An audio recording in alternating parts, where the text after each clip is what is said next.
Əgər desəniz ki, onsuz da fahişələr var, xeyr, bu eyni şey deyil. Fahişəlik institutu subay gənclər, dul kişilər və sadəcə ehtirasını söndürməyə yer axtaranlar üçün bir çıxış yoludur. Üstəlik o qadınlar o qədər çox kişi ilə bir yerdə olurlar ki, artıq onlarda cinsi istəyə dair nə bir şövq, nə də bir şirinlik qalır. Onlar üçün bu sadəcə mexaniki bir işdir. Əksəriyyəti elə ağız burun qırışdırır ki, getdiyinə belə peşman olursan. Mən sadəcə quru bir cinsi tələbatdan danışmıram ki, mən insanın istədiyi vaxtı gedib günlərini ruhən və cismən paylaşa biləcəyi bir azadlıqdan danışıram. Mənim nəzərimdə qadınlar iki qrupa bölünür. Birincisi o iffətli adlandırdığımız özünü evə, ailəyə, uşağı həsr edən qadınlardır. Onların arasında işləyənləri də var, amma missiyaları birdir. Lakin hamı belə deyil. Bunu özünüz də yaxşı bilirsiniz. Necə ki, öz arvadı ilə kifayətlənməyən kişilər var, eləcə də öz əri ilə doymağı bacarmayan qadınlar da mövcuddur. Onların ən sırtıqları fahişəliyə üz tutur. Amma böyük bir qismi məcburiyyətdən evlənir. Nəticə isə göz qabağındadır, xəyanətlər zənciri. Həyat yoldaşlarını alçaldırlar, uşaqlarının boynunu ömürlük bükük qoyurlar.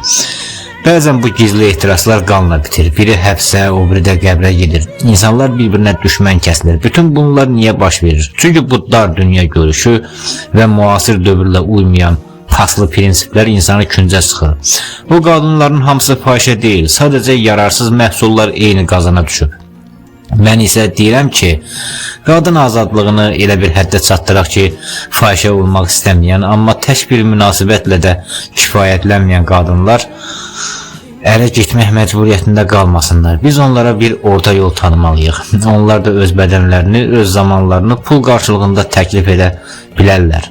Amma onlar adi fahişələrdən fərqli olaraq daha bahalı, daha şövqlü və daha seçici olarlar. Həm də bu münasibətlərdə xəstəlik təhlükəsi az, dürüstlük isə daha çox olar. İnsanların hamısı eyni intellektə, eyni iradəyə sahib deyil. Ona görə də hər kəs üçün öz təbiətinə uyğun bir mühit formalaşmalıdır. Bir qadını yalnız iki seçim arasında ya müqəddəs ailə fədaisi ya da fahişə olmaq məcburiyyətində buraxmaq olmaz. Bizə bir orta yol da lazımdır. Əslində bu orta yol elə əxlaqlı ailələrin yetişməsi üçün ən vacib şərtdir. Biz sağlam cəmiyyət qurmağı bacarmalıyıq. Əgər desəniz ki, mən əxlaqsızlığı təbliğ edirəm, xeyr, yanılırsınız. Əksinə mən istəyirəm ki, insanlar kiminlə evlənəcəklərini, kiminlə ömür sürəcəklərini əvvəlcədən dərk etsinlər. Siz bəlkə də bir fahişə ilə heç vaxt evlənməzsiniz. Amma daxilində fahişə xüsusiyyətləri daşıyan, lakin bunu maskalayan birini necə tanıyacaqsınız? Mənim təklif etdiyim sistem kimin kim olduğunu çılpaqlığı ilə göstərir. Fərdi qadın azadlığı heç bir qadını yoldan çıxarmayacaq. O sadəcə mahiyyəti məzə, yəni zakuskalıq olan qadınları aşkar edəcək. Bununla da biz cəmiyyətin ən böyük yarası olan legal fahişəlik və gizli xəyanət problemini həll etmiş olarıq. Müasir dünyada feministlərin böyük bir qismi əslində birinci qadından sonraki o gizli zövcələrdir. Mən onlara daha dürüst bir ad verirəm, mədəni fahişələr.